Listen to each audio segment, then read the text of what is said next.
Kalau untuk berorganisasi, ikut komunitas itu sebetulnya nggak salah, tapi benar kata Akila tadi ya, bisa jadi kita terbengkalai, bisa jadi juga justru itu jadi katalisator kita untuk melesat lebih jauh gitu ya, tergantung dengan cara kita menyikapinya.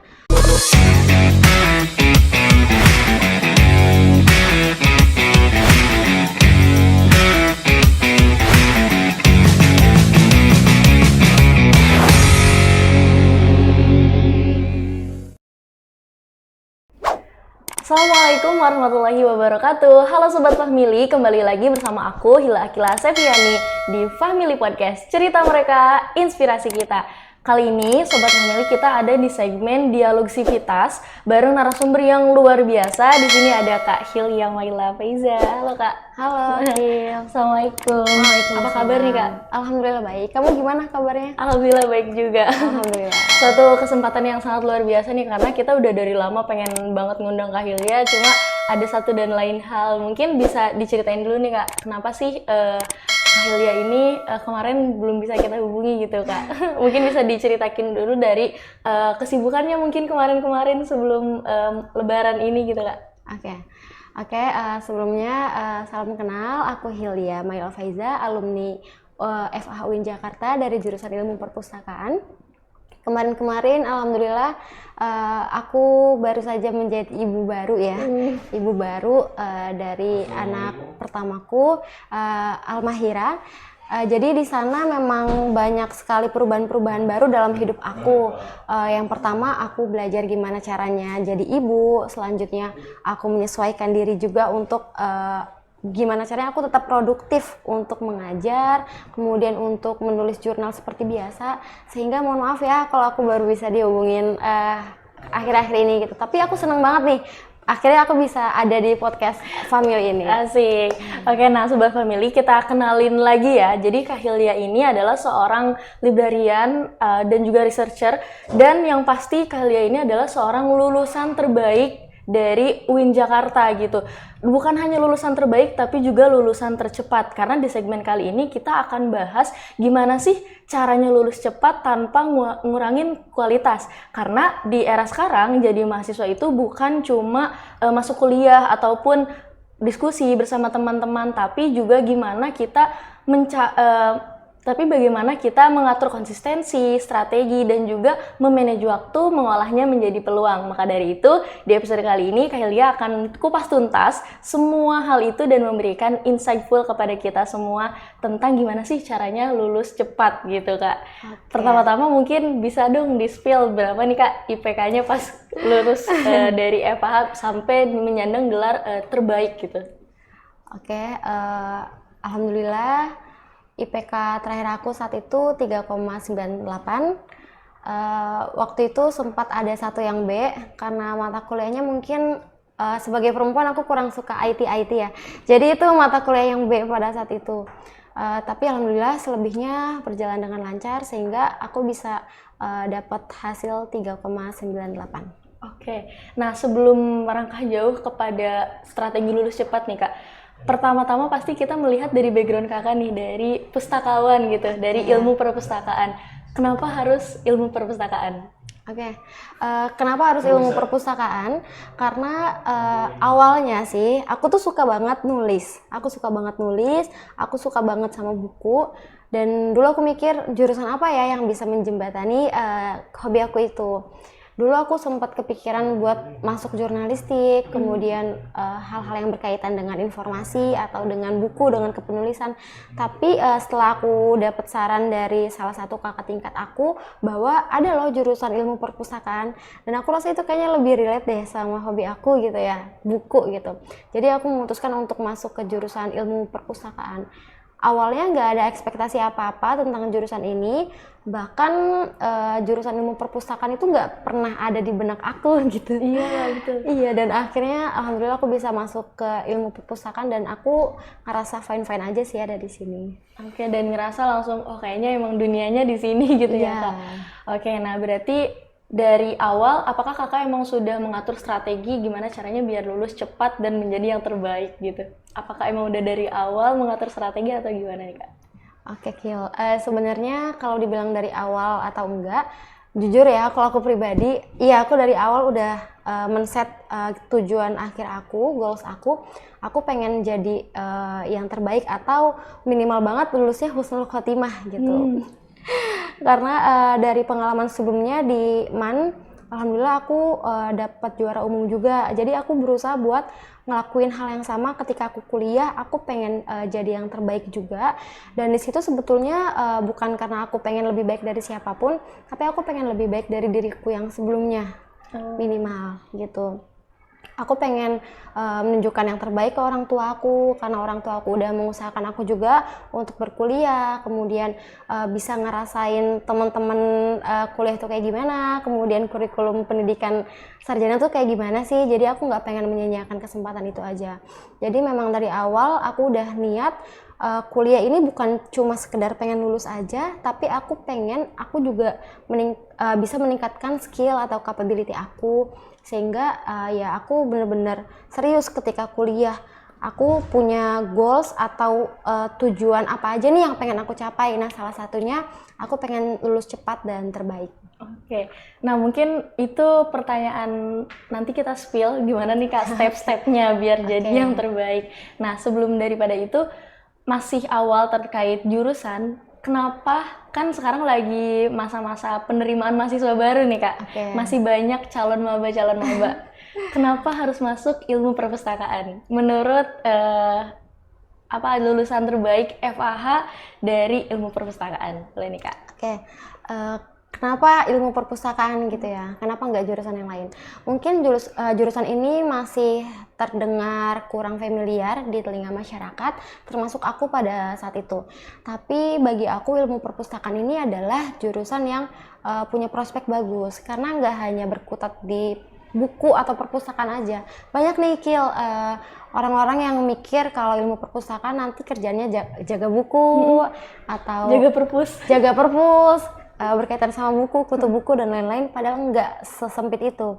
Ilmu perpustakaan tuh ngasih kita banyak sekali pengalaman seperti di bidang arsip, kemudian di perpustakaan, di bidang informasi lainnya juga. Karena banyak alumni-alumni atau kakak tingkat aku yang sekarang udah keren-keren banget ya, kerja jadi data analis, dokumen controller, dan lain-lain. Karena di jurusan ilmu perpustakaan ini, kita nggak cuma belajar tentang perpustakaan aja teman-teman, tapi museum pun kita pelajari. Wah, berarti emang prospek kerjanya seluas itu ya Kak? Banget. Bahkan mungkin lapangan pekerjaan di luar sana mungkin banyak yang mencari dari ilmu perpustakaan. Iya, betul. Mungkin apakah memang ada based on experience kakak pernah magang atau di mana gitu sampai melihat prospek kerjanya luas nih Kak, boleh dong diceritain?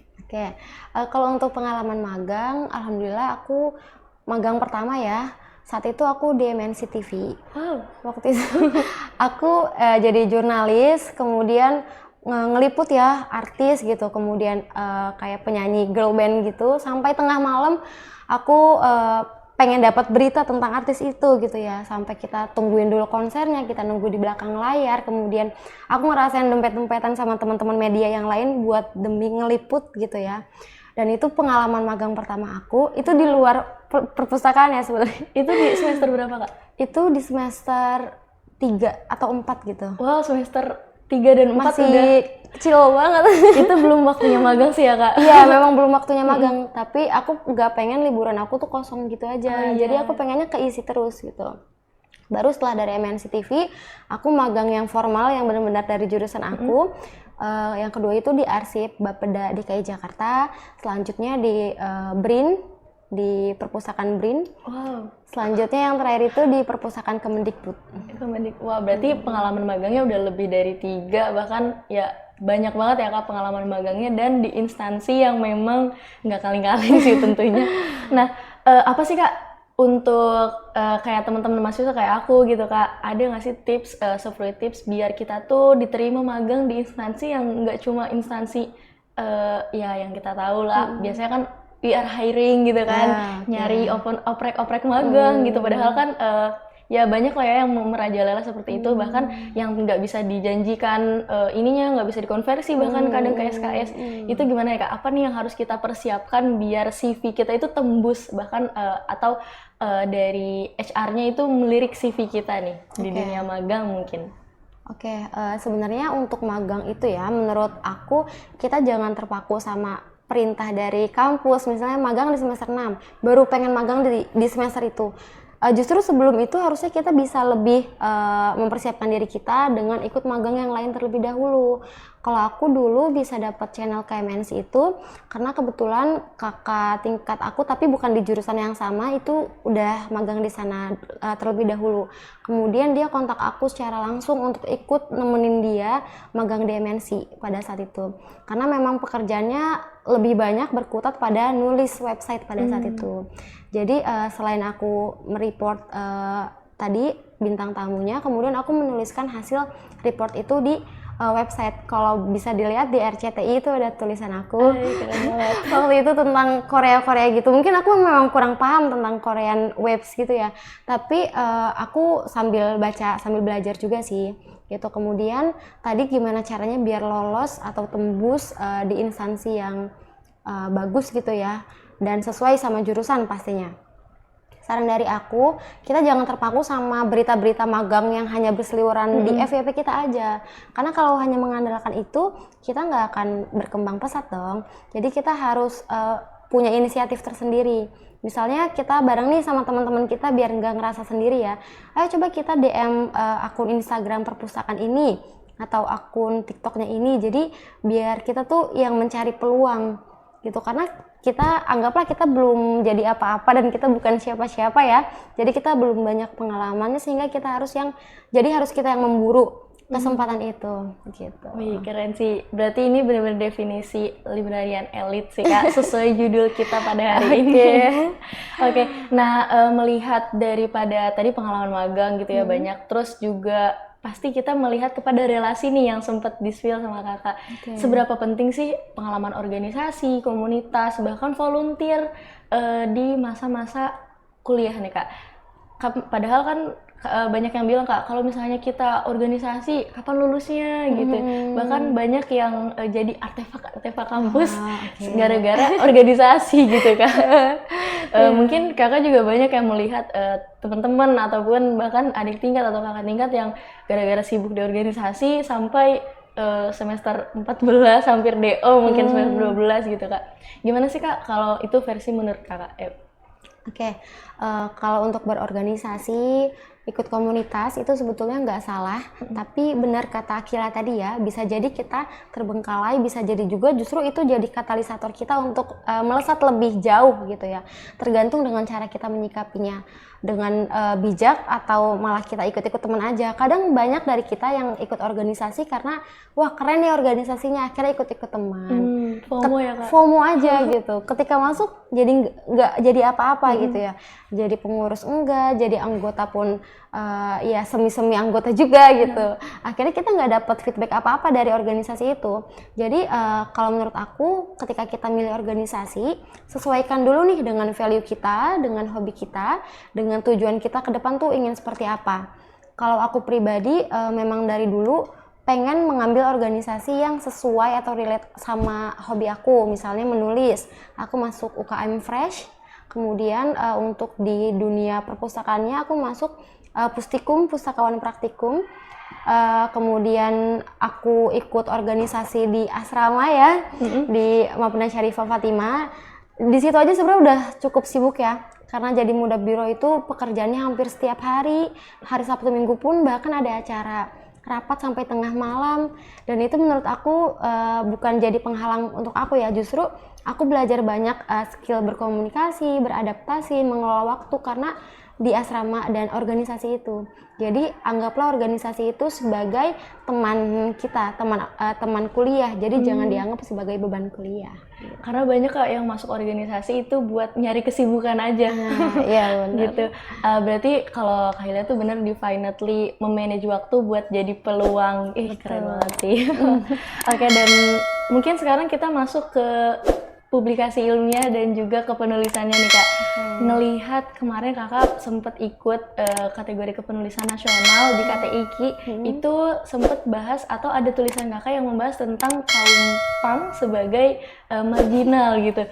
Ini kalau misalnya di jurusan aku ya kak, itu linear banget karena kan kadang kaum marginal itu dikategorikan jarang banget masuk sejarah, bahkan memang ada ada teorinya gitu kan. Jadi orang-orang yang terpinggirkan gitu, orang-orang yang dipandang sebelah mata gitu Kak.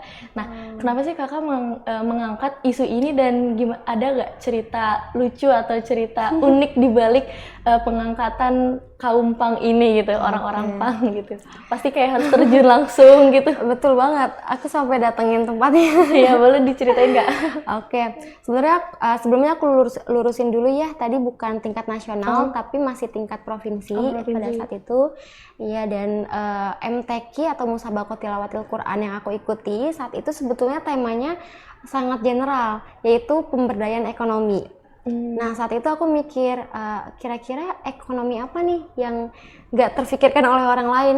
Kebanyakan bahas UMKM, ada juga yang ngebahas ekonomi, misalnya kewirausahaan pesantren atau ekonomi masjid. Aku pengen cari sesuatu yang fresh gitu. Nah, aku juga sambil diskusi sama pembimbing aku ya, pembimbing KTIQ, dan akhirnya kita menemukan satu kaum yang jarang banget disorot oleh media, atau kita sering banget kita lihat ada di jalanan secara nyata tapi jarang di-up ke media, yaitu anak punk itu. Jadi temanya ekonomi ya, nggak ada sangkut pautnya sama punk sebenarnya. Gitu. Jadi aku pengen cari tahu nih gimana sih pemberdayaan anak punk itu. Nah, pada saat itu alhamdulillah aku berkesempatan untuk survei secara langsung ke Pondok Tasawuf Underground yang ada di Tangerang Selatan ya, yang ada di Tangerang Selatan, bersama guru aku pada saat itu. Dan aku menemukan fakta bahwa ternyata anak punk nggak seburuk itu kok gitu. Anak punk tuh ternyata ya, Kil, mereka itu banyak banget yang sambil berusaha untuk memenuhi kebutuhan hidupnya sendiri. Misalnya ada yang kerja di showroom, ada yang kerja di sablon, ada yang jualan juga. Jadi di Pondok Tasawuf Underground ini, Ustadz Halim Ambia ya, beliau selaku foundernya itu berusaha untuk meningkatkan taraf hidup anak punk. Jadi ketika beliau menemukan anak punk atau ketemu anak punk di jalan nih, diajak ngobrol dulu kira-kira apa yang jadi kegelisahan hidupnya. Kemudian beliau bawa ke Pondok Tasawuf untuk diberdayakan secara ekonomi, diberdayakan secara spiritual juga tentunya. Jadi di sana anak-anak punk itu selain ngaji, mereka juga berwirausaha. Jadi meskipun dari luar tampilan mereka tatoan dan lain sebagainya, ternyata mereka juga punya sisi-sisi religius dan sisi usaha atau effort itu ya untuk memenuhi kebutuhan hidupnya gitu. Jadi mulainya dari mengangkat isu, mencari isu tentang pemberdayaan ekonomi, sampai kita melihat pemberdayaan masyarakat juga di situ. Iya, ada cerita uniknya nggak Kak pas meneliti? Waktu meneliti itu aku agak kesusahan untuk berkoneksi ke Pondok Tasawufnya langsung sebetulnya ya. Jadi dibantu sama guruku yang kebetulan memang beliau jurnalis juga, jurnalis media, dan banyak sekali relasinya sehingga aku bisa terhubung ke Pondok Tasawuf itu. Jadi ketika aku datang ke sana, di benak aku tuh aku takut ya ketemu sama anak-anak punk sebenarnya. Tapi ternyata ketika aku di sana, kok aku ngerasa justru mereka yang lebih beradab daripada aku gitu ya. Bener-bener mereka tuh ramah banget, ngerti gitu. Kalau ada guru aku datang, mereka langsung kayak nunduk gitu. Kemudian cara duduknya juga kayaknya lebih Putri Solo ya daripada aku. Jadi mereka paham adab-adab seperti itu. Ketika ada yang berbicara, mereka mendengarkan. Jadi ketika minum juga mereka pakai tangan kanan. Jadi hal-hal sesederhana itu yang mungkin bagi kita anak punk kayaknya nggak akan kayak gitu deh. Anak punk kayaknya liar deh. Ternyata enggak gitu. Itu sih yang menurut aku unik ya. Dan pada saat itu aku jadi semakin terbuka wawasannya bahwa apa yang kita pikirkan tentang orang lain itu sebetulnya nggak selalu benar. Masya Allah. Jadi banyak hikmah dan mutiaranya. Iya, betul, mutiara. Oke, nah sekarang melihat kepada ini Kak, strategi kepenulisan.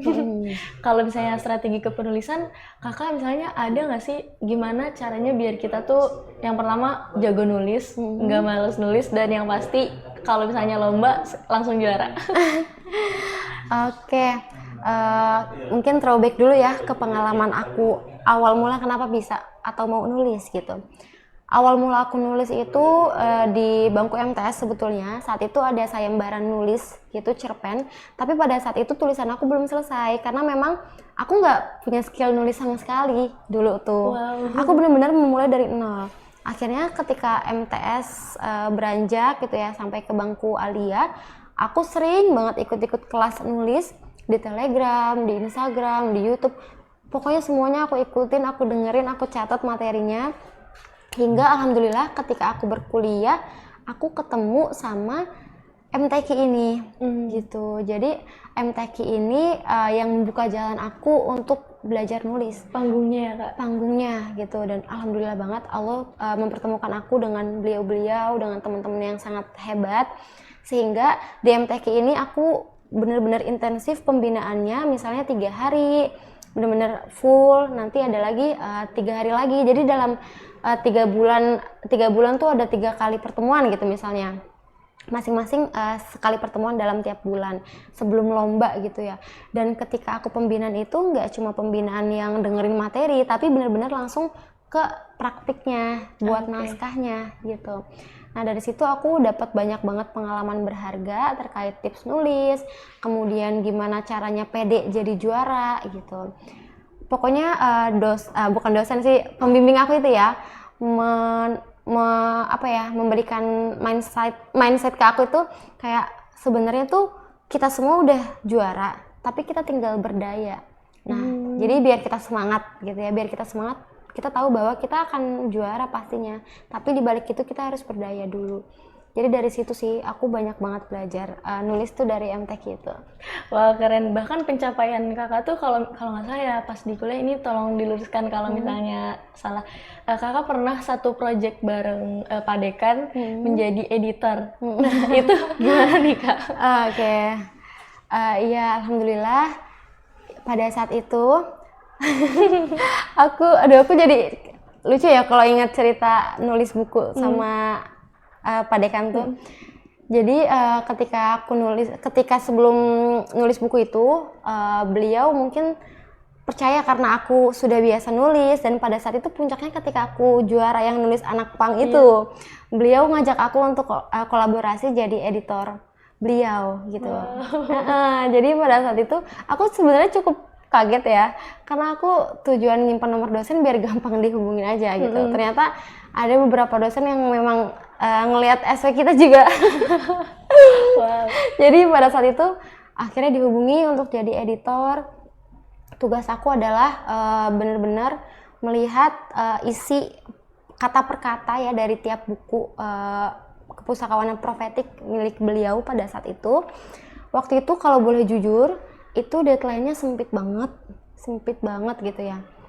Waktu itu kalau nggak salah bukan yang anak pang deh yang dikomentarin. Waktu itu aku masih di tingkat kota Tangerang Selatan. Pada saat itu belum ke MTQ provinsi. Nah pada saat itu aku banyak banget tekanan deadline sebenarnya ya. Aku ada tekanan deadline buat nulis jurnal, kemudian pengen daftar KKN kebangsaan pada saat itu. Kemudian pengen lanjut MTQ provinsi, dan tiba-tiba banget Pak Dekan minta aku jadi editornya. Aku nggak mungkin nolak karena bagi aku itu kesempatan besar. Ya. Iya, akhirnya beliau ngasih aku deadline 7 hari, tapi aku deadline-in ke diri aku sendiri, ini harus selesai dalam waktu 4 hari. Akhirnya buku beliau yang sebanyak 300 lebih halaman itu aku targetin per hari aku baca 100 halaman. Keren. Buku ilmiah ya Kak? Iya, buku Boleh ilmiah. judulnya? Judulnya Kepustakawanan Profetik. Iya. Jadi saat itu aku di asrama sampai dikomentarin sama teman-teman aku ya, satu lorong itu, Kak Hilya udah makan dulu, istirahat dulu gitu. Tapi aku tuh punya tanggung jawab, ini harus aku paraphrase 100 halaman itu per hari. Jadi aku punya target gitu. Nah, itu pesan buat diri aku dan kita semua sih ya. Kalau kita udah dikasih tanggung jawab, lakukan yang terbaik biar pemberi tanggung jawab tuh tahu bahwa kita memang pantas untuk menerima tanggung jawab itu. Iya, Masya Allah. Dan hasil dari itu ternyata berbuah panjang ya Kak? Iya. Oke.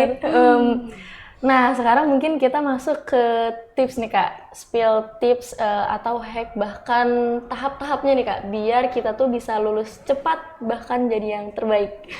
Oke. Tahap-tahapnya yang biar kita tuh langsung kayak gini, satu kayak gini, dua kayak gini mungkin. Oke. Kalau untuk tips kecilnya ya, mungkin ini terlihat sederhana, tapi bagi aku impact-nya luar biasa. Jadi dari awal kuliah itu aku udah membiasakan nulis catatan apapun yang disampaikan oleh dosen, dan aku tuh tipe orang yang kalau belajar itu harus merhatiin muka dosen banget. Jadi aku selalu memilih tempat duduk paling depan. Duduk paling depan. Iya, selalu duduk paling depan, mau itu ujian, mau itu cuma materi biasa. Karena biar aku nggak ngantuk pertama, dan kedua aku pengen dapat barokahnya gitu. Wow.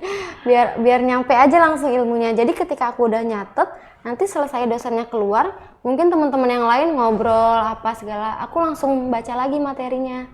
Karena aku paham saat itu, aku udah asrama dari tahun pertama aku maba gitu ya, sampai akhirnya di tahun kedua jadi pengurus, dan itu lebih lagi tanggung jawabnya. Jadi aku merasa aku nggak punya kesempatan yang sama kayak teman-teman yang lain nih yang waktunya luang. Aku harus mengurus mahasantri di asrama, jadi aku belajarnya di kampus. Memaksimalkan di kelas ya Kak? Sangat-sangat memaksimalkan di kelas. Aku berusaha buat nanya ke dosen kalau ada yang belum dipahami, kemudian catat materinya, dan kalau ada tugas apapun aku selalu berusaha ngasih yang terbaik dan beda dari teman-teman yang lain. Jadi mungkin itu yang bikin aku ngerasa pede, aku pasti bakal dapat nilai yang maksimal karena Allah juga pasti ngelihat usahaku maksimal. Iya, Masya Allah. Itu split hacks yang paling sederhana, tapi banyak orang memilih untuk kayaknya nggak usah deh, itu mah cuma mending duduk di belakang gitu. Gitu. Padahal dari situ hikmahnya besar ya, dari barokah gitu. Oke. Les deh Kak. Oke. Ada kesan pesan atau misalnya ada yang ingin disampaikan nggak untuk teman-teman mahasiswa barangkali, ataupun bahkan calon maba yang bingung pilih jurusannya? Oke. Buat para maba yang bingung pengen lanjut jurusan apa, saran aku banyak diskusi dulu ya sama guru bimbingan konselingnya pertama, kemudian sama orang tua, sama teman-teman, dan sama kakak-kakak yang sudah lebih dulu berkesempatan untuk berkuliah gitu.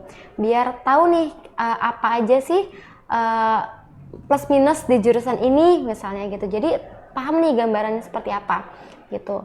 Dulu juga aku sempat ngerasa salah jurusan waktu awal-awal. Wah, kirain enggak.